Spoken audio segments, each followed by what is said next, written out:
Good afternoon, everyone. We are going to begin this program momentarily. Our participants are rapidly joining us, and I'm very excited that we have about 80 or more planning to attend today and participate. So it's going to be a very exciting program. I'm Danielle Casey. I'm the Executive Vice President for the Greater Sacramento Economic Council, and I'm here to just launch the program with some housekeeping tips and notes. The webinar is being recorded. So following today's program, we will be sending a post-webinar survey that will include a link to the recording. So no worries if you miss any details, or hopefully if you want to share this with friends and colleagues or revisit some of the conversation. If anyone has technical issues or general questions, please use the chat function at the bottom of your Zoom toolbar. If you have a question for a speaker, though, we ask that you do please submit it using the Q&A tool. We will work to get as many of those questions answered during the program as possible, but the Q&A tool will also allow us to capture those questions and make sure that we can do follow-up answers as applicable. The webinar today has been produced in partnership with Experis IT. Experis IT, located in Sacramento, is the technical arm of Manpower Group with more than 70 years of global workforce solutions expertise. They specialize in technical project solutions and professional resources across all areas of information technology. They have a scalable and flexible delivery model with expertise in connecting the right candidates to the right opportunities. And their expertise in verticals, it ranges from infrastructure, data analytics, development, information security, and outsourced managed services. And I can tell you their list of clients are most definitely the top companies and largest firms in our region, a very impressive portfolio. We couldn't be more thrilled to be partnering with them today on this webinar, as well as the bulk of the series that is going to be upcoming, and bring you this lineup of speakers today. So now it is my pleasure to introduce and hand the reins over to Dan Konieczny. Dan is going to kick off things today, and he is CEO and senior partner of Direct Technology, a veteran-owned IT consulting firm committed to serving the human side of tech. He served in a number of roles at Roseville-based Direct Technology over his 10 years at the company, and he now runs its 3 divisions, ESG, which provides energy efficiency software solutions. I hope I don't have to say that fast ever. Government solutions and IT services. Dan sees his key role as ensuring the company has the service and capabilities to deliver the best solutions to clients. So with that, Dan, please take it away. Thank you very much, Danielle, for the introduction. I do appreciate that. First, I just want to welcome everyone for joining us on today's program. And I think as everybody has seen in one way, shape, or form that, the world has changed significantly, and the digital technology is more important now than it ever has been. Especially with, the workforce really shifting to largely working from home, and companies that have been able to not have to rely on any one specific location have thrived much better than others. And we've just seen a lot of different things that are now creating the new normal. So, and that's really what today's program is going to focus on. And, just from some of my own personal experience, what we've seen is that there's been a lot of companies that weren't prepared to go remote. We ran into problems with even procuring hardware because everyone was competing for available hardware inventory to provide laptops to enable people to work from home. Don't know if any of you have tried to buy things like a video camera to go on top of your laptop or desktop computer at home, but it's been also very difficult for a lot of things that we take for granted in the old normal just 3-4 months ago.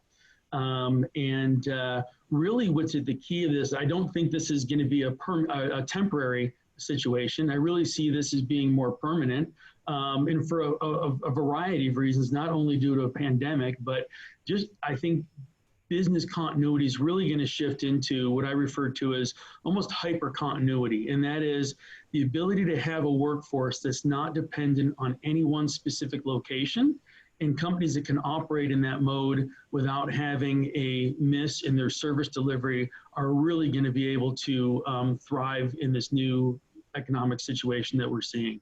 So those are my initial thoughts. And without further ado, I'd like to introduce the moderator for today's panel. And his name is Jeff Barber. I've known Jeff for both personally and professionally for about 10 years.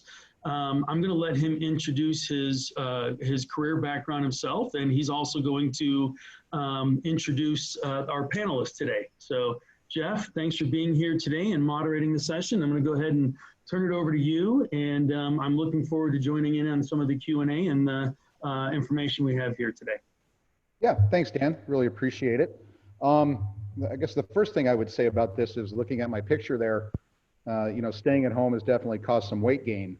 That's something that Dan didn't mention. So I am a partner and executive vice president at Prime Data Centers. Prime builds, maintains, and procures data centers around the world. We have a large campus out at McClellan Park, 32 acres, with a brand new building. You see one of the data centers right behind me here. Point with this finger. I was very honored to be asked to do this today. I think we have a great panel. I'd like to go ahead and introduce them now if I could. First up, we have Lou Del Zampo. Lou is the Chief Technology Officer for California Community Colleges Technology Center. We also have Jorge Avila, Technical Project Director, Office of Technology Services. And we have Nikki Todd, Director of Application Engineering for Pacific Coast Companies. We're going to kick this off with some questions. And as Danielle mentioned, please feel free to submit your questions through the Zoom tools as we go forward here. First, I'm going to have them each introduce themselves, though. Lou, why don't we start with you? Thanks, Jeff. Yeah, hi, I'm Lou Del Zampo. I'm the Chief Technology Officer for a unit of the California Community College system called the Technology Center. We work on the system-wide applications and services for all of the 115 colleges. That includes the online application to college and a lot of other services to help our students get up and running in the colleges and then be successful. I have a long career in higher ed technology, having been a CTO for an e-transcript company, working at Apple Computer, working at Pearson, and those companies as well. So, you know, I feel like I know the space pretty well, but this is a big job. We're the largest community college system in the United States for sure. Might be the largest community college system in the world. They said around 4 million students every term that we educate, both 2-year degrees and 4-year degrees now, as well as training most of the police and fire academy individuals now in the state. So that's my background. Thanks, Jeff. Yep, great. Why don't we go over to Jorge? Jorge? Well, good afternoon, everyone. Yes, I work for the Department of Technology Services, OTech office, and we're, just to kind of simplify it, we're the IT shop for the state. Our customers are other state agencies, universities, counties, anyone that would like to participate or take advantage of our services. We're actually managed. We have 2 data centers, one in Rancho and one in Vacaville. And you know, we kind of do we have a customer list that we have. I also manage a nonprofit organization that actually helps and assists, and our whole mission is to get underserved students into the IT field. So that's something that I kind of like to do on the side, and that is it. Great. Thanks, Jorge. Why don't we go over to Nikki now? Nikki? Thanks, Jeff. So I am responsible for Pacific Coast Company's Application Engineering Division. We are a shared service that supports all of the Pacific Coast Building Products family of companies. So similar to the offerings of my peers on the panel is, you know, we're responsible for making applications and innovation run at the organization. And so about $1.5 billion local Sacramento company, 65 years of age. So lots of offices across the Western United States. And yeah, I'm excited to be here today and share our information. Okay, great. Thank you very much. I think we're going to jump into some of the prepared questions. And as Danielle said, if there are questions that need to be submitted from the audience, please use the Zoom tools to do so. I think I'd like to throw this one over to Jorge first, if we could. Jorge, how prepared was your organization for the shift to, predominantly remote workforces? What are the main issues that arose, and what might you change to improve the work from home technology experience in the near future? Well, similar to other state agencies, we weren't really too prepared, even though we had a pathway to get our employees and other state agencies, departments to have that remote or be able to work remotely. We were in a slower pace. This pandemic has actually increased and compressed the timeline. As you probably know, now everybody now had to have access to it. But what happened with this particular, it identified some gaps that we had to fill very quickly. And I think one of the things is just to be able to, give access and open up our network to, our not only our employees, but our contractors to remotely be able to access their and to be able to do their system or be able to do their work. And I think one of the things that we kind of like the challenges is how do we open it up to, this very larger group, have that coverage, be able to allow these employees access to, again, to do their effectively do their work, but also do that control, do that security control was a challenge. As also, we had to adapt that open government approach, right? Because now everybody was going to be using this digital communication channels. So we had to just develop that, create that. And as we were creating that and really trying to get this out there in a secure manner, now there was a little shift on our employees, right? Because now they needed to understand this new technology.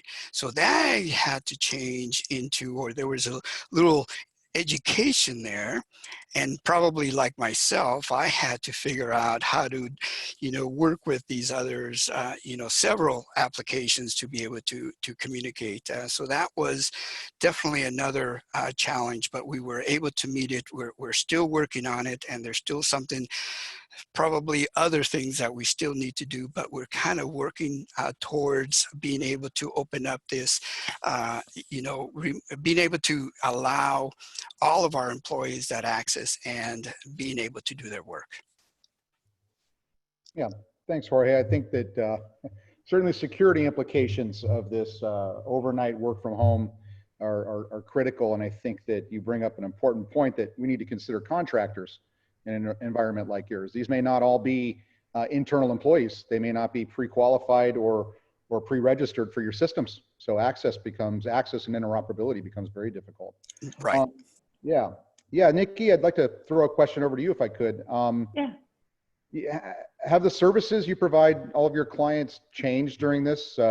What changes are temporary or specific to COVID versus those that are long-term?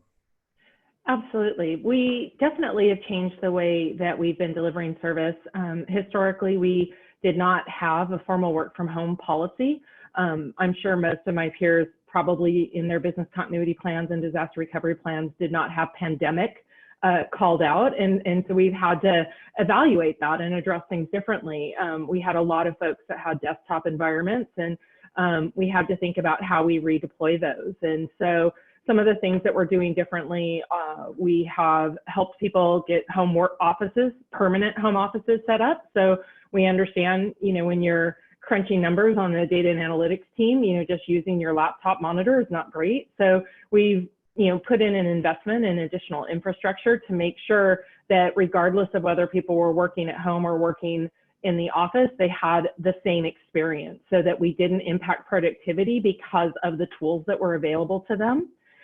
We also needed to make sure, so one of the things we did right before we went out is we had to, very quickly upgrade VPN and make sure our VPN burst capacity was available, because we had never had the entire workforce being remote before.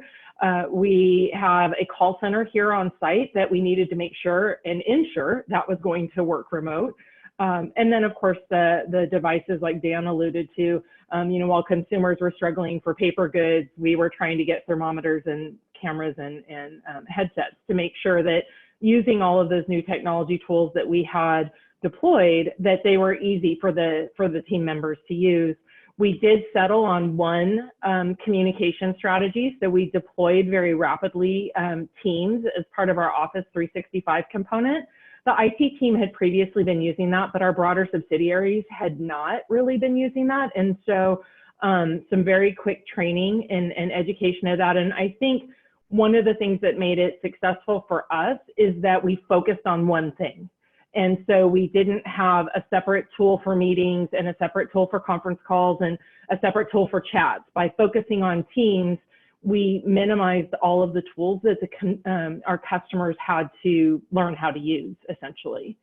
So that was very beneficial for us.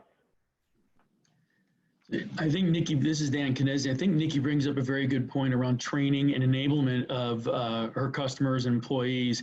And I think really, over the years working in technology, we've seen a lot of change in technology, and a lot of times change in technology gets adopted to really use a new tool to do the same thing the way you've been doing it before. I know I've certainly been guilty of that from time to time, but what I really see happening now is for the organizations that are able to embrace this cultural shift, it really is a cultural transformation in the way that we work to go along with how we use the technology. And I just don't think that this is, I can't stress enough, I don't think this is temporary.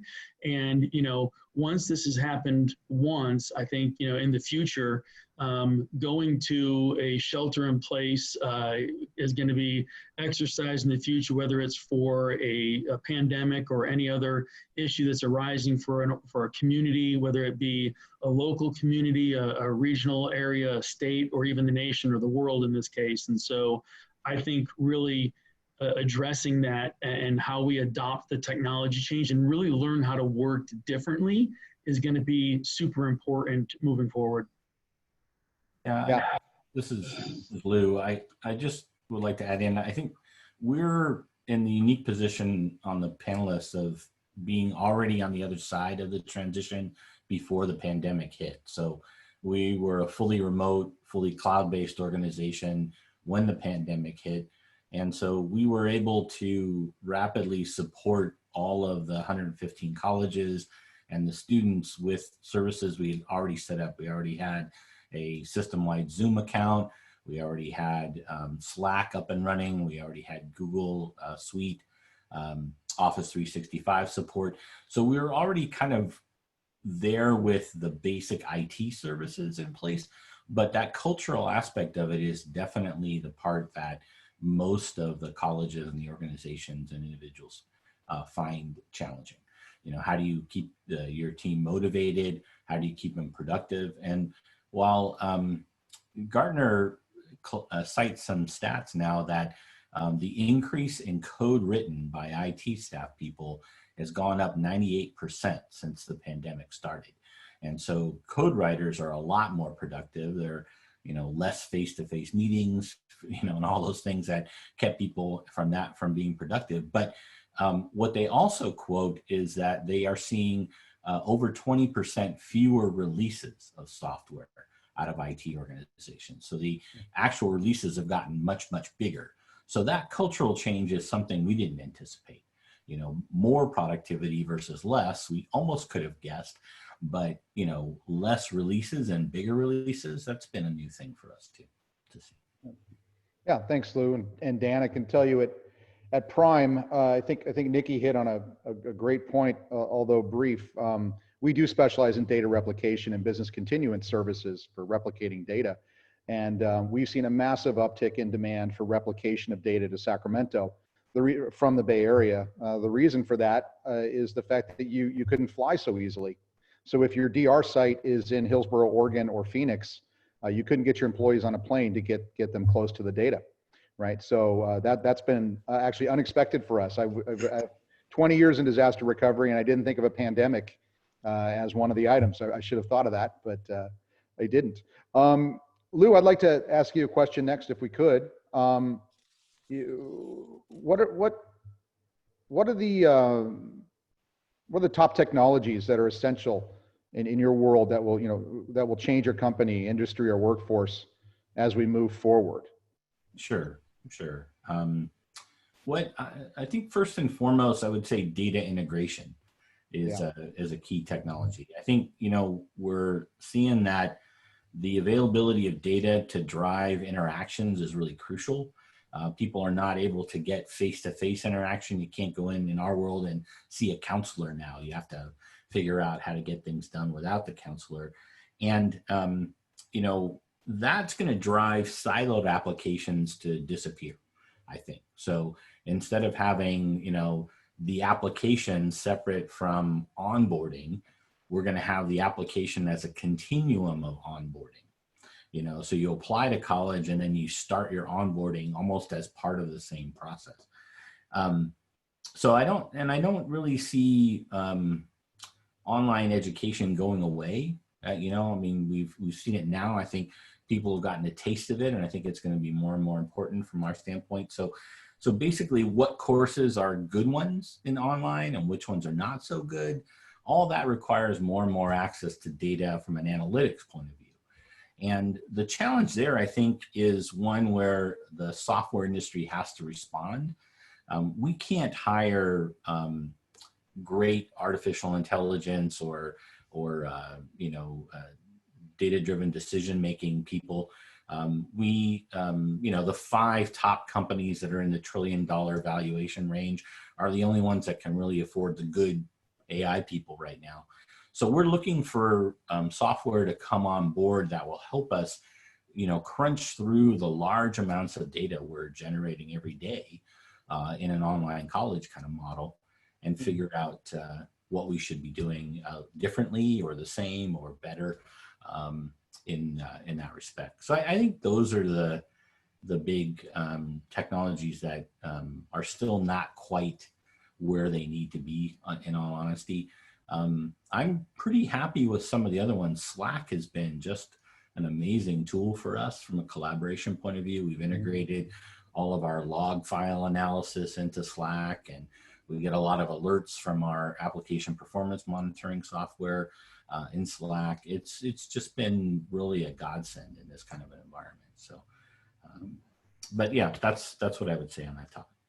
Yeah, certainly. I can tell you in our organization, between Microsoft Teams and Slack, and believe it or not, we still use both. We're working to consolidate that onto Teams, but my email has gone down by 50%, which is fantastic. We can actually get some things done and can share documents and collaborate more effectively. One of the things that we saw around the COVID crisis is the massive demand for connectivity. So delivering all of that content to the endpoint, which brings up endpoint security and many other topics. But I actually was very impressed by the ability for the web, I guess, to respond to the overnight demand. It seems to have scaled pretty well. Yep, I'm sorry, go ahead. I was just going to say, add something, Jeff, for our agency, definitely the cloud and that infrastructure, even though we had it, we had that service, now there's a lot more customers that are going to be looking at that. And so therefore that's going to be changing. So now once you have customers or increased customers going into the cloud, now you can see now there's also that need for cybersecurity, be able to secure that infrastructure. One of the things that is those virtual agents.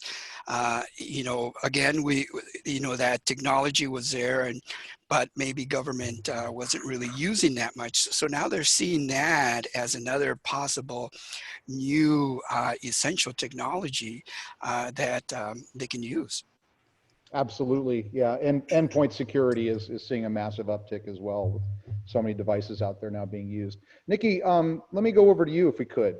How will you balance the IT investment between maintenance, upgrades, and future technology projects? When is the right time to start investing and moving the projects forward as you acclimate to this kind of new way of doing business? Absolutely. Jeff, that's a great question. And we struggled with that a little bit. And we are in the process of doing a major upgrade of our ERP system. So we leverage SAP and we're on ECC right now. And we had just kicked off migrating to S4 HANA and our BW migration. And we had... That's a big one. Yeah. Yeah, it is a big one. And, you know, we had just completed, we were so fortunate, if you can have a fortunate chain of events during the pandemic, but we were so fortunate that we had just completed 150 workshops with the business, revamping everything and evaluating standard and customizations, et cetera, in the January, February timeframe. And what that did when this happened in March and we were all, you know, heading remote kind of full time, is we went back to the presidents and we said, you know, are we still in this? You know, are you still ready to continue making this investment? And I think the thing that businesses have to really think about is, you know, in our case, the answer was yes. And the reason it was yes is because we knew that they would be slow. We knew it would be unknown, but we knew it would ultimately come back. And we wanted to be better positioned for when we came back. And so that's kind of the litmus test that we've been putting up against any projects that were ongoing is, you know, is this going to make us better now? And is this going to make us better when all of this, you know, when our new normal kind of balances out? And so we've been very, very fortunate. The other thing that I would say is we have really great relationships with our partners. And so the fact that we decided, yes, we're still in it and we're going to go for this, if we did not have a system integrator that was stable and strong and had, you know, their bench that was able to continue supporting us fully remote, we would not have been able to move forward on the same timeline. And so, you know, I would encourage companies to make sure that, you know, when you're going after those, you know, investment projects and those future innovation projects, or even the partners that you have today, is make sure you have those relationships in place so that when the pandemic hits, you know, we immediately contacted our partners and we said, you know, we want to move forward. What's happening in your business? And, you know, in the case of one of our integrators, they were releasing a lot of their contract workforce because, you know, contracts were going away because it was uncertain times. Well, that was great for us because that meant we got, you know, this really senior bench of full-time employees instead of having to use contractors. We also were able to save money on travel and expenses. So that meant we could add more people to the project to accelerate our timeline. So we're actually going to get done, you know, earlier than planned with some of the functionality because we were able to accelerate. And so, you know, my recommendation is, you know, don't look at this as a reason to stop innovating. And if it is slower, your testers are going to have more time. Your business users are going to have more time to do UAT because it's not going to be as busy. You know, be creative and keep making those right choices for after the pandemic. That's my approach. So. Yeah, Nikki, I have to echo that. I mean, I think one of the things that's been surprising is we all look at this value effort continuum and, you know, something's high value and low effort, it's a done deal, no problem. But, you know, in the past, you know, you're either risk averse or not. And so maybe the next thing you look at are things that are, you know, maybe not as big an impact, but are also low effort. But that's really shifted around after the pandemic now. I've seen our executive leadership teams around the state now becoming way more invested in things that are high value and high effort now. You know, now's the time to do it. We can't afford to wait anymore. We can't depend on, you know, our old software. We got to get the new stuff in. And that's been a pleasant surprise, actually, for someone who likes to consider himself innovative. And it's been, you know, in the public agency business, you're often stifled in that respect. But digital innovation is now really at top of mind with a lot of the leaders. So it's pretty exciting. Yeah, absolutely. Agree on all points. And Lou, I think we're going to go over to you and just continue that line a little bit. I'm going to, at the risk of suffering Danielle's wrath, I'm actually going to change this up a little bit and integrate a question we had that was asked of all the panelists. It's a good dovetail into this question. Sure. I just can't help but commenting. I love how you think I have wrath and that you fear me, but thank you so much. Please. You're, It's a you're great very, very conversation. scary, Danielle, very scary. Um, no, we had a great question from Rico Rivera, just to all the panelists, which I'll tack on to the end of this one, Lou, because I think it's fitting. What are the workforce skills that you believe are critical to help your company succeed in the future? Also, any new certifications, how's your workforce dealing and adapting to these changes? It's that last part of the question that I would add on Rico's question.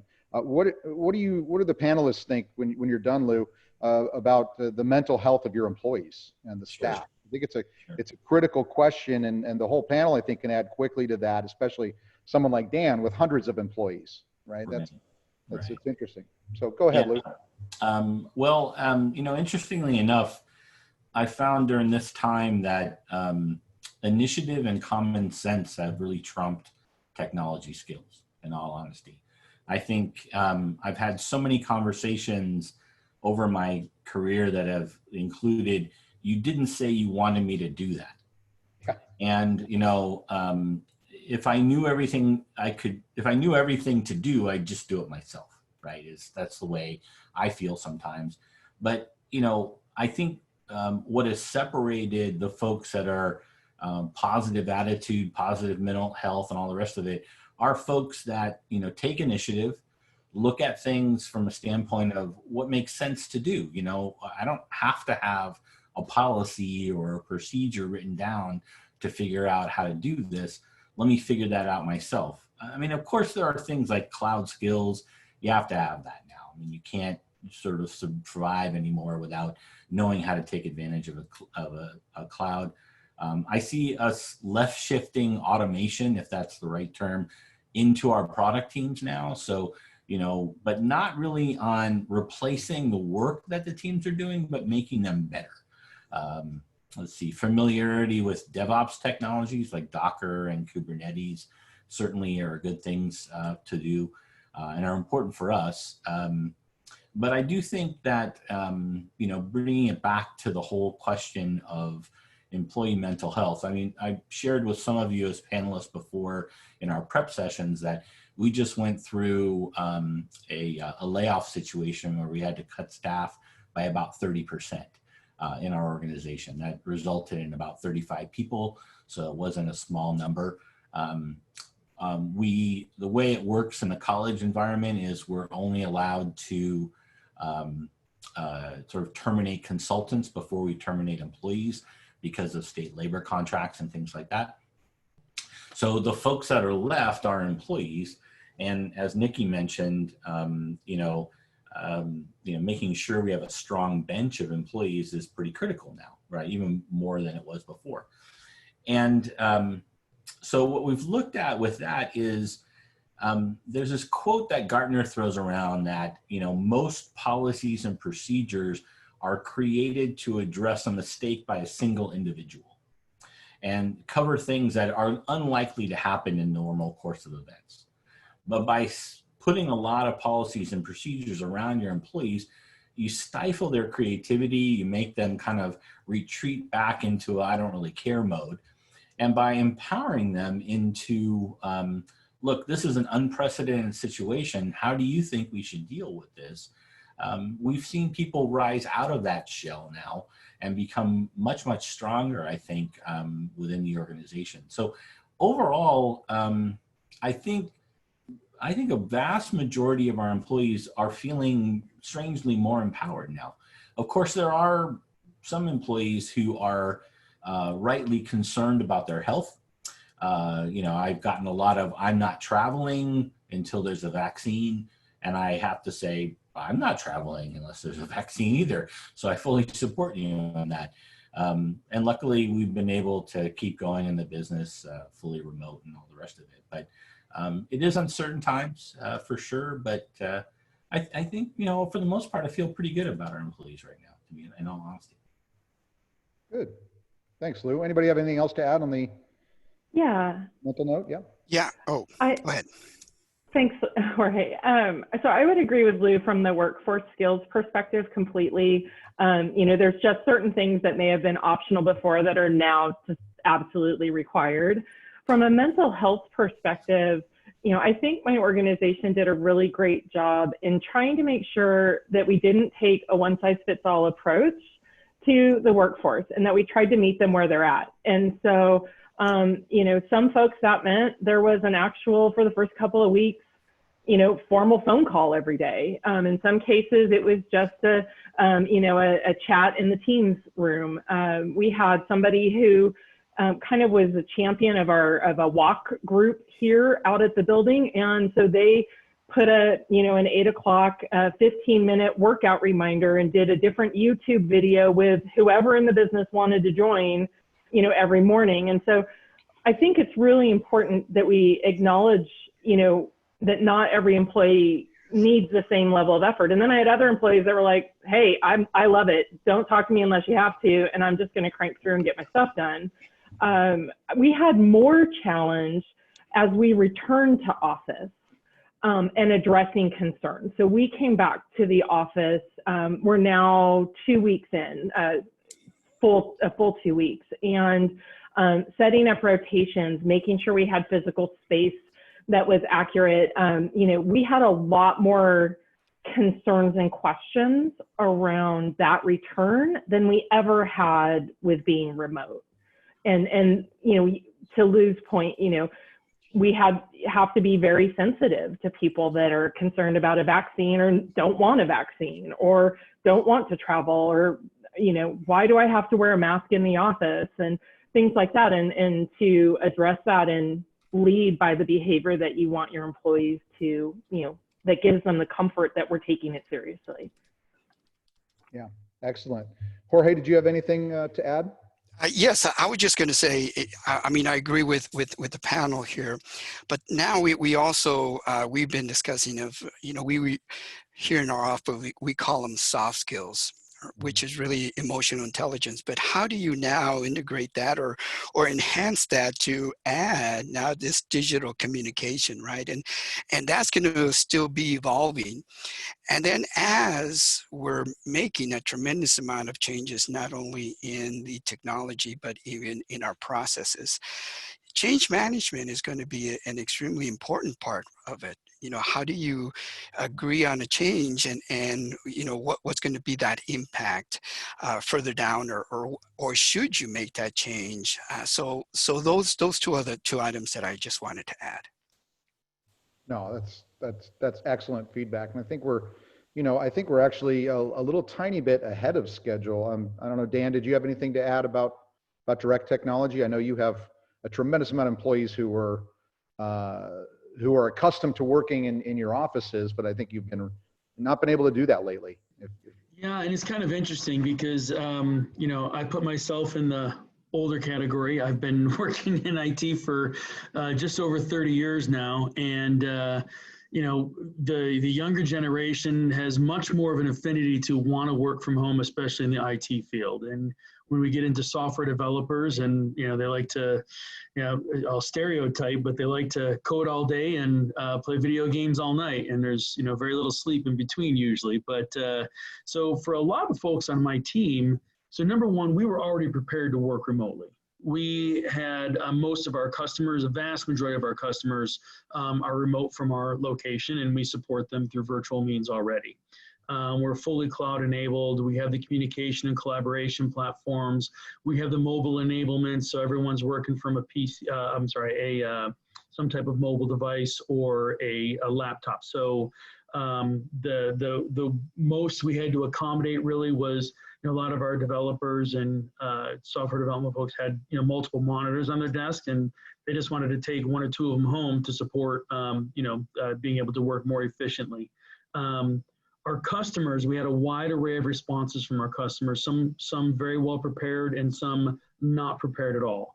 And sometimes that was due to, security and privacy concerns. You can't take data offsite, can't take a machine offsite that might contain data. And some of them simply because they they all worked from desktop machines and didn't really have a good means for their people to take those home. Others, didn't know how to connect via VPN capabilities, had to implement new VPN software to support working from home, especially for things like healthcare and whatnot. So we've seen a wide array of opportunities, abilities to support our customer. Super proud of really though how our workforce has responded and the ability to work from home and be productive. One of the big things I usually see from a software development perspective is it's very easy for a developer to kind of stew on a problem for hours, when if they just look over their shoulder, talk to the person next to them and say, hey, have you seen this before? Yeah, check out this code over here. We had to solve that. So just use that model for building what you're building. And something that can be solved very quickly. But I'm not sure, can't remember who it was, maybe it was Lou, talking about some of the newer tools that are out there that the developers are using, as opposed to the tools we used when I was a developer. The ability to collaborate remotely, not only is it, it's there to support the remote work, they're just used to using those things in a much different fashion than I could ever imagine. And so our productivity has actually gone up. I'm seeing some of the same things in terms of lines of code being produced and number of releases going down. So if we can minimize the numbers of releases, it's less impactful on our customers as well, in terms of having to test and be prepared for those deployments to production. So overall, we're seeing some really good things come out of the ability to work remotely.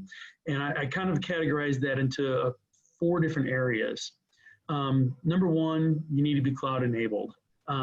Even if you have your own infrastructure, it needs to be a private cloud so that the ability to operate that infrastructure remotely is there. Number 2, you have to have the communication and collaboration platforms in place, Zoom, Teams, whatever. And really, going with those 2 categories is also, making sure that you have, like things like Office 365 and the right mail platforms, not on-prem, cloud-based. Thirdly, you have to have the ability for your workforce to be mobile. They as employees have to have the right telecom into their homes, and they have to have the right device to be portable. And then the last category is really what I talked a little bit about earlier in terms of cultural transformation.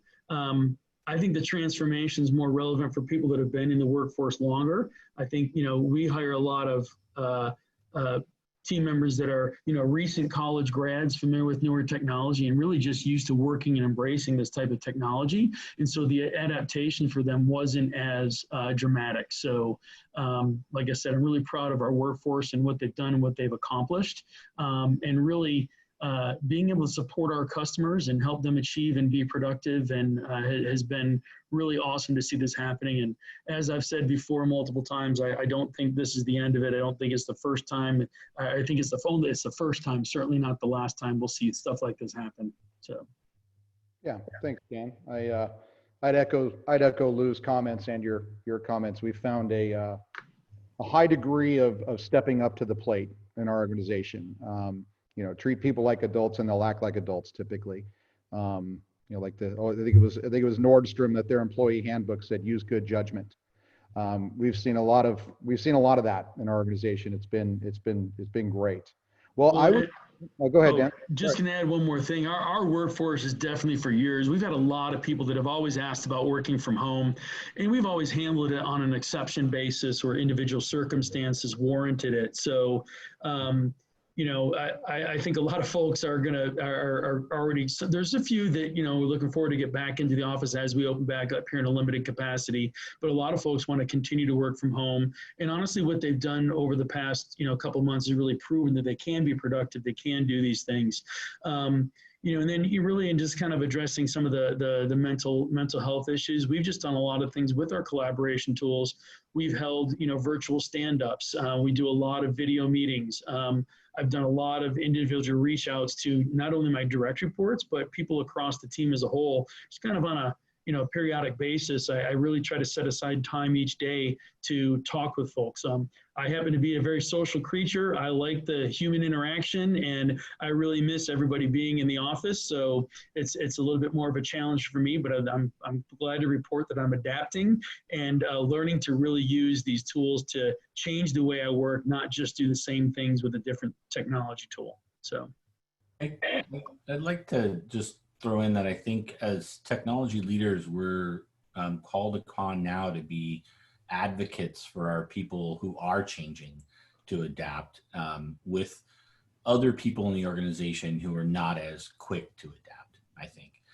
I agree that technology people and technology staff seem to be on the, we'll do it without you even having to tell us kind of mode. But for example, we have a policy out of the community college system where we don't pay for internet at home because it was seen as an optional thing for people. And now it's not optional anymore. People have to use it to do their day-to-day business. And so that's a battle that we're fighting, to get reimbursement for, at home Wi-Fi for people. These are the kinds of things that I think we're going to see more as technology leaders, that, again, helping our people be productive at home. Yeah, thank you very much to everybody. Well, I'd like to thank everyone at this point. It's been an engaging conversation, answering some great questions. I think it's been valuable, and I'm looking forward to hearing how the conversation continues as we continue to shift and adapt. I think we are in a permanent state of change here for a little while. If anyone on this webcast still has questions about any of the resources that we mentioned today or anything else that was not addressed, GSEC is going to be sending out a follow-up survey to everyone on today's call. You can submit any remaining questions you have through that process there. At the very least, you can get connected with somebody on this panel or in the audience. As Danielle mentioned earlier, this webinar is one of a 3-part series produced by GSEC in partnership with Experis IT. On your screen now, I believe, should be information coming up on the next installment of the series. There we go. Sorry, we're just a little bit behind. This will take place next Tuesday, June 23rd from 11 to 12. While today's webinar was focused on the here and now, the next 2 in the series will be more future focused. I'd highly encourage you to register and attend if you like today's conversation. There'll be a lot more to come. We're towards the end of the program here now, and I'd like to, assuming Barry is on, I'd like to pass it over to GSEC's CEO, Barry Broom, to provide just some final closing thoughts. And jump on in, Barry, if you're out there. Great. He just messaged me that he's having trouble getting it turned back on. So I think Brittany's going to be helping him as we transition there for Barry to jump back in with us. I do want to thank everyone for your participation. It's been also, I think, a very, very, very interesting experience for the Greater Sacramento Economic Council. We are a nonprofit regional organization, and it's one thing when you're able to hold in-person meetings and gatherings with your 67 board members and numerous constituents and partners in the community. And it's a whole other thing when you start doing it virtually. And we're really proud and amazed and thrilled. And one of the things I asked Barry to talk about now that he's joining us is how we've actually found a way, while we do believe our in-person meetings and our interaction is critical, Greater Sacramento has really seen a tremendous amount of continued activity, and in some cases even more efficiencies with the ability to conduct business development meetings and outreach. So with that, I'm going to toss it over to Barry to maybe make some comments there and maybe tease up just a little bit on the importance of digital skills and the importance of organizational IT development. Barry? Yeah, thank you, Danielle, and I want to thank all of our panelists and presenters today. I mean, I think one of the things we've learned is, we're going to be making 25 to 50 presentations a week, hopefully starting within 2 weeks. And we're going to be able to take our business attraction, small tech investment model, and we're going to be able to invert that into a current local market approach on retention expansion. So one of the things we learned locked in our basement the last 3 months was the ability to use these digital skills more versatily and universally to get our outreach. I apologize for the noise. Secondly, one of the things that's really important, I think, is that our workforce programs pivot towards digitalization.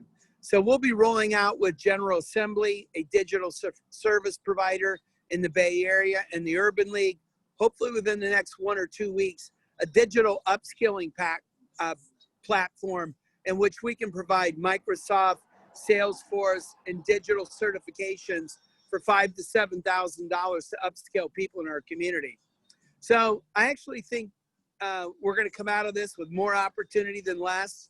I think the appeal for the greater Sacramento region has gone up, not gone down. We obviously need to check the state of California, which is not representing the right approach to a business environment. So you'll see us in a higher profile challenge on the direction of our state. But I really do think second-tiered markets like Sacramento, Vegas, Salt Lake are going to be a lot more attractive because the big metros are going to lose a lot of their momentum. And I'm anticipating that we'll have a very successful year in our community and be more resilient than people anticipate. So I think sometimes out of very hard experiences, the most positive things happen. And I think that's going to happen to our community and our country. And I'm really looking forward to working with everyone. And I appreciate everybody's support. Thanks, Barry. Danielle, you want to close it out? That's it. Just definitely ask everyone to give us feedback on your survey responses. We will also post a recording of this webinar as well as the future ones on the events page on our website. So you will get that, afterwards. And I would also like to add one more request for all of our viewers today. If there are any certain topics in the future that you would love to see Greater Sacramento address, if there's something that we work on or something going on in the economy or the community that you'd like to learn more about, please let us know. Sometimes we have so many ideas, trying to whittle those down is a little challenging. So getting some input on what you'd like to see or hear more about, we'd love to tackle it and bring that to you. Have a great day. Thanks. Awesome. Thank you.